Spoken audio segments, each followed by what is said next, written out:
Hello everyone, I am Anuj and preparing for banking exam. Let's do together. तो आज मैं इस video में आपको बताने वाला हूँ कि एसबीआई के एग्जाम में क्या क्या लेके जाना होता है। लेकिन उससे पहले यहाँ पे टेक्स्ट बुक की बात कर ली जाए तो यहाँ पे हैप्पी आवर सेल चल रहा है इनका, और मेरा कूपन कोड लगा के आप 10% का डिस्काउंट ले सकते हो। आपको टेक्स्ट बुक का प्रो कॉस्ट पड़ जाएगा 449 रुपीज़ का। तो जिसको भी अब लेना है तो मेरा कूपन कोड लगा लेना। ज़्यादा जानकारी चाहिए हो तो डिस्क्रिप्शन बॉक्स में आपको लिंक मिल जाएगा, वहाँ पे जाके आप बाय कर सकते हो डायरेक्ट। ठीक है, अब हम लोग वीडियो स्टार्ट करते हैं। Hello everyone, I am Anuj and preparing for banking exam. Let's do it together. तो कल मेरा एग्जाम है, आज 4 तारीख हो रखी है, तो 5 तारीख को मेरा एग्जाम है, 2024 को जनवरी। एसबीआई क्लर्क का एग्जाम है। लास्ट में टिप देना चाहता हूँ, मेरा जो एग्जाम है वो 10 बजे का शिफ्ट है। ठीक है, मतलब सेकंड शिफ्ट होगा हमारा। सबसे पहली चीज क्या क्या लेके जाना है वो उस पर एक बार फोकस कर लेते हैं कि एडमिट कार्ड आपके पास होना चाहिए, है ना, भूलना मत एडमिट कार्ड। और उस पर साइन करने की जगह होनी चाहिए। ये नहीं कि कभी का क्या होता है, वो साइन करने की जगह होती है, वो सेकंड पेज पे खुलने लगता है, और हम लोग क्या करते हैं, आदत बनी है कि फर्स्ट पेज निकाल दो बस। तो ध्यान से देखना उसमें साइन वाइन करने की जगह हो, है ना, जो इन्विजिलेटर का साइन होता है और आपका साइन होता है। और ओरिजिनल आईडी लेके जाना अपनी, आधार कार्ड ले सकते हो, डीएल या पेन, और उसी का ही फोटो कॉपी लेके जाना। ये अलग अलग मत कर देना, नहीं तो फिर अब हर सेंटर का अलग अलग होता है, लेकिन आप दोनों सेम चीज लेके जाओगे तो आपको कोई इतना दिक्कत देगा नहीं। 4 पासपोर्ट साइज फोटो जरूर लेके जाना। या तो एक चिपका लेना तो 3 साथ में लेके जाना, या तो 4 लेके चले जाना। लेके वापस आ जाना, कोई दिक्कत नहीं है, लेकिन रखना जरूर एक्स्ट्रा, क्योंकि ये एसबीआई का एग्जाम है। एसबीआई पीओ में भी मैंने देखा था, दो फोटो लगी थी, है ना।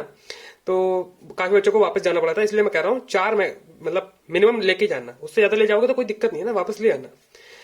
पेन रख लेना अपने पास, डिफरेंट कलर के पेन ले जा सकते हो इफ यू वांट, और नेसेसरी नहीं है ये, है ना। मैं अपने लिए बताता हूँ, मैं देखो मैं तो अपना ब्लैक लेके जाता हूँ और ब्लू पेन लेके जाता हूँ। कई बार हेल्प कर देता है, क्योंकि मैं ब्लैक से लिखते तब बोर हो जाता हूँ। मुझे लगता है कि अगर मैं ब्लू से लिखूंगा तो उस पर ज्यादा फोकस आएगा, है ना, इसलिए मैं लेके जाता हूँ। बाकी आपका अपना है, इतनी चीजें तो आपको लेके ही जानी है। और जैसे मेरा 10 बजे का शिफ्ट है, तो मुझे ऐसा लगता है कि 11 बजे से एग्जाम स्टार्ट हो जाएगा, तो मैं 10 बजे करेक्ट वहां पे पहुंच, 10 से 10:30 के बीच तक मैं वहां पहुंच जाऊंगा, ताकि मुझे एंट्री मिल जाए, है ना। तो जिसका भी एग्जाम अगर 10 बजे का शिफ्ट है तो 10 आधा घंटा मतलब 30 मिनट के अंदर अंदर उसके पहुंच जाना। अगर आपका 8 बजे एग्जाम है तो 8:30 बजे तक पहुंच सकते हो, कोई दिक्कत नहीं है ना। लेकिन पहले ही पहुंचोगे तो ये सब इन सब टेंशन से दूर रहोगे। अब आते हैं चीजें मतलब देख लेते हैं कि किन चीजों पर फोकस करना है जब एग्जाम स्टार्ट होगा। तो जहां तक मेरा एक्सपीरियंस कहता है कि रीजनिंग पहले आएगा, मैथ आएगा, फिर आएगा इंग्लिश। इसका अपोजिट हो सकता है, कुछ भी हो सकता है, लेकिन पैटर्न पिछले साल तो यही था, तो मुझे लग रहा है इस साल भी यही होगा। अब जो फोकस करने वाली चीज ये है रीजनिंग में कि कोई किसी भी चीज को ईगो पे नहीं लेना है। अगर पजल नहीं बनती है 3 से 4 मिनट के अंदर, अगर आपने इसमें इन्वेस्ट करा है, पजल नहीं बनी तो उसको स्किप करना जरूरी है। अगर वो आपका लास्ट क्वेश्चन है तो फिर तब तो कोई बात नहीं है, लेकिन उसको स्किप करना जरूरी है अगर वो आपका बीच में क्वेश्चन आ रहा है तो। टाइम सेव करना है, हाँ, मिसलेनियस पार्ट में टाइम सेव करना है आपको। बार बार उसको मतलब रिपीट रीड नहीं करना है। एक बार रीड करा, फोकस के साथ करा और आपने मार्क करा, आंसर आगे बढ़े।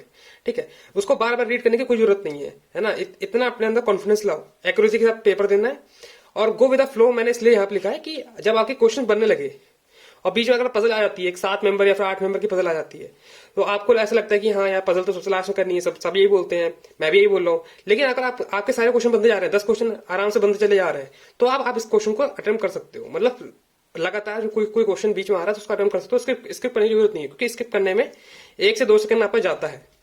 ठीक है, इसलिए मैंने यहाँ पे लिखा है अगर आपका बनता चला जा रहा है तब तो आप कोई भी क्वेश्चन आए उसको टैकल कर लेना। ठीक, सेम मैथ के साथ होगा। इंग्लिश में तो आपको काफी टाइम मिल जाएगा। मैथ में भी सिंप्लीफिकेशन पे आपको ज्यादा फोकस करना है, नंबर सीरीज, क्वाड्रेटिक इक्वेशन, इन सबको आपको 7 से 8 मिनट के अंदर करना है। मिसेस पार्ट है, वैसी रीजनिंग में भी आपको 7 से 8 मिनट के अंदर ये सारा पोर्शन कवर करना है। फिर उसके बाद आता है डीआई पे आप ज्यादा मूव करना। अर्थमेटिक के अगर आपका अर्थमेटिक कमजोर है तो, अगर आपका अर्थमेटिक परफेक्ट है तो आप डीआई को लास्ट में कर सकते हो, लेकिन इस पार्ट को पहले सॉल्व करना। ठीक है, क्योंकि ये पार्ट छूटना बहुत आपको दिक्कत देगा, क्योंकि रीजनिंग में तो आपके पास टाइम होता है, मैथ में आपके पास टाइम नहीं होता है। रीजनिंग में तो आप 30 से 35 अटेम्प्ट कर सकते हो, लेकिन मैथ में आपके 25 से 30 अटेम्प्ट हो पाते हैं, जिनका सेकेंडरी सब्जेक्ट होता है ये। ठीक है, तो इन सब चीजों का ख्याल रखना कि जो क्वेश्चन हो पाएंगे आपसे वो पहले ही करना है। आपको पता है डीआई में टाइम लगेगा, डीआई आपसे क्या पता हो भी ना पाए, तो उसको लास्ट में करना ना। अर्थमेटिक के कुछ क्वेश्चन जो होते हैं जो आपको लगता है कि मुझसे नहीं हो पाएंगे, अगर मैं ट्राई करूंगा तो 1 से 2 मिनट लग जाएगा, तो उसको मत करो, उसको लास्ट में करना। ठीक है, टाइम सेव करते हुए चलना।